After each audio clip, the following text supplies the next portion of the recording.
Our next speaker and our keynote speaker for today is Congressman Thomas Massie.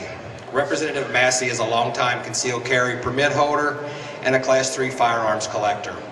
He has owned guns since his father bought his first gun when he was 12 years old, an H&R 410 shotgun. I have one of those myself. He follows in his father's footsteps, teaching his own children about the responsibility of gun ownership. He believes that the Second Amendment is the Founding Fathers' restatement of our natural God-given right to defend life, liberty, and property. Please welcome me in introducing our Congressman, Thomas Massie.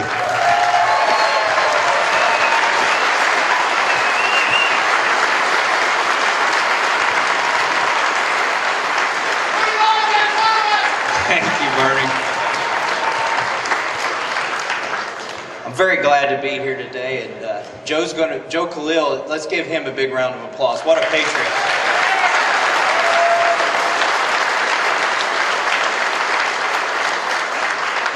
He took half of my talking points. To several of Joe's points that I would like to talk to, the first one that I want to say is you need to be suspicious of politicians who trust the Muslim Brotherhood with F-16s and tanks, but don't trust you with firearms.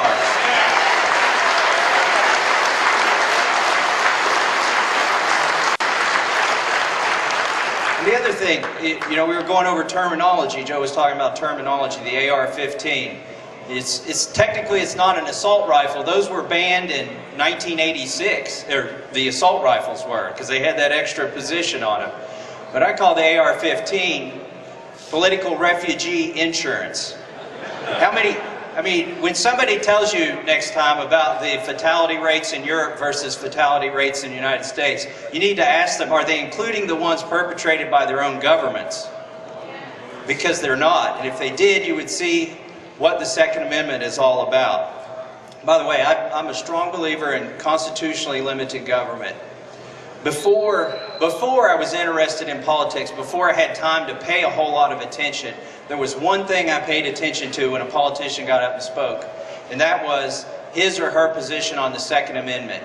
If they got up and started talking about your right to go hunting or your right to target practice, I tuned out and I said, I'm not voting for that fellow. Because they don't understand the Second Amendment. The Second Amendment is about your God-given right to protect yourself against any threat.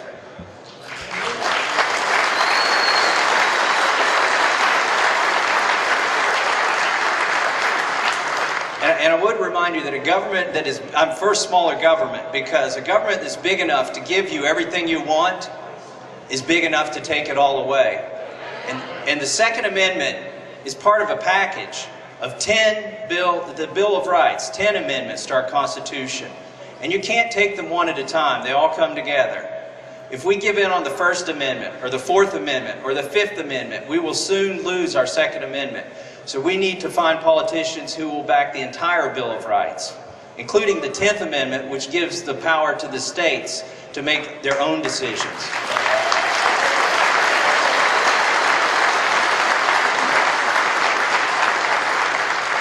Because the individual right to keep and bear arms is so important to me, I knew that my first piece of legislation that I introduced in Congress would be about the right to keep and bear arms. And before the tragedy in Sandy Hook, and by the way, I don't call that guy a shooter, I call him a coward.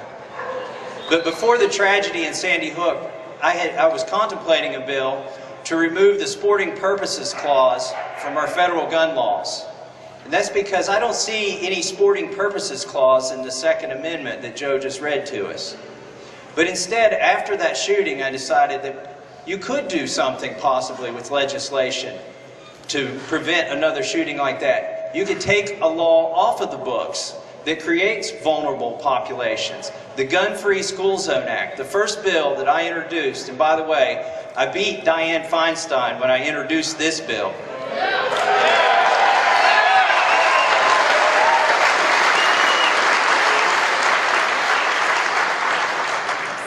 Dianne Feinstein and all the other liberals were about a week late. I got this one in on the first day of the 113th Congress, and it is to repeal the Gun-Free School Zone Act. It's unconstitutional. It's been ruled unconstitutional. They tried to say that the Commerce Clause gave them the power to regulate firearms in gun-free zones. It does not. In fact, the Supreme Court found that it does not. And Congress went back in 1996 and tried to tweak the bill and reintroduced it so they could keep it on the books. But it's unconstitutional, it's a mess, and it needs to go. And we will repeal the Gun-Free School Zone Act.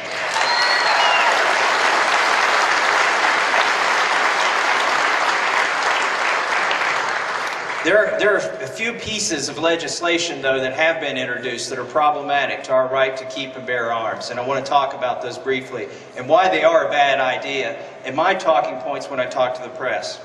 First of all, the high-capacity, so-called high-capacity magazine ban. They want to ban anything that's over 10 rounds or over 20 rounds. The problem is it's just a feel-good measure, like the gun-free zones. You can take two 10-round magazines, and soon they'll call that a loophole when you take two 10-round magazines together. And they call everything a loophole. And eventually, what they'll want to do, and some of the bolder ones have already said this, they will want to limit how much ammunition that you can hold, that you can own. And we need to stop that from happening, and the first firewall is to keep them from passing the high-capacity magazine ban. I know it polls well in some of the blue states, but it's a bad idea. Another thing that polls well, if you go across America, and this is why we have a republic and not a democracy. We don't run our country with polls. But there's a poll, and if you ask people, are you in favor of background checks? And you'll get a fairly favorable rating on that. But if you ask the true question that leads to, are you in favor of universal registration of firearms? That poll's very low, because people understand, like I do, and everybody in this room understands, universal background checks are a precursor to universal registration. They're going to call it, right now they call it the gun show loophole. Well, it's also legal to loan my neighbor a gun to go hunting. I can give a gun to my son to go hunting. I can transfer a gun from myself to my son. They'll call all of those loopholes until they get universal registration.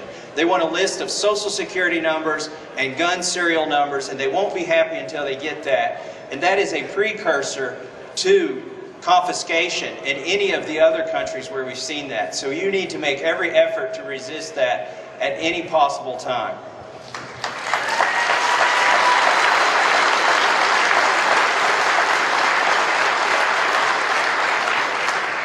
I was asked on TV the other day, somebody said, well, do you really need an AR-15? Do you need a weapon like that? Where do you draw the line?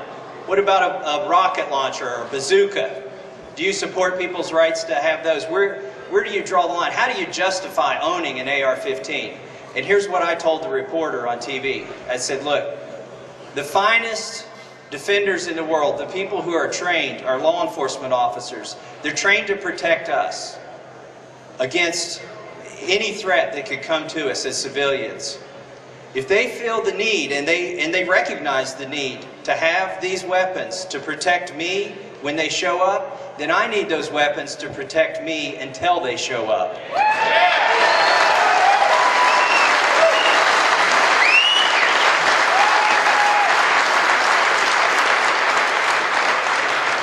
Just another quick point on the Gun-Free School Zone Act. There was an instance in Pearl, Mississippi, and I think it was in 1992, where a coward came in to a school and started shooting. And do you know how he was stopped? The only way you can stop a bad guy with a gun is a good guy with a gun. The assistant principal went to his vehicle, retrieved a weapon, Joel Myrick was his name, and held this coward, this student, at bay until the police got there and stopped what could have been a far more tragic incident. And we need to give good guys with a gun opportunity to stop the bad guys with the gun.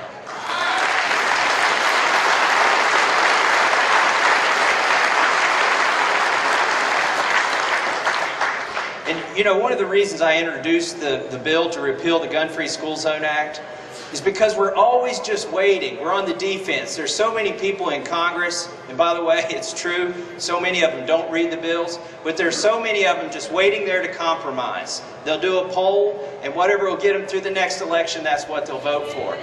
If Dianne Feinstein wants to ban 100 weapons, they're sitting there waiting to whittle the list down to 10 weapons and then they'll pass it.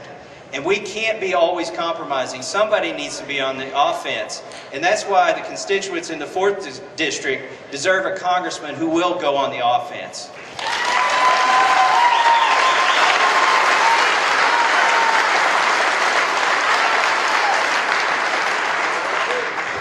I want to close with this point. All of the gun laws that are being proposed are not legislative.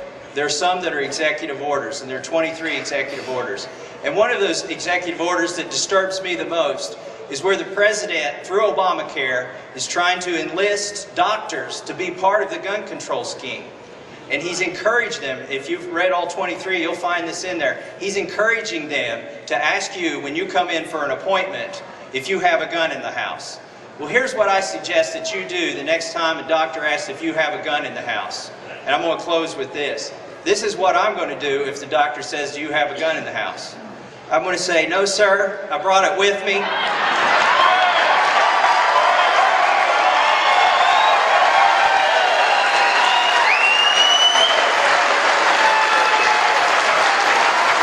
I never leave my guns in the house. All right, thank you and God bless.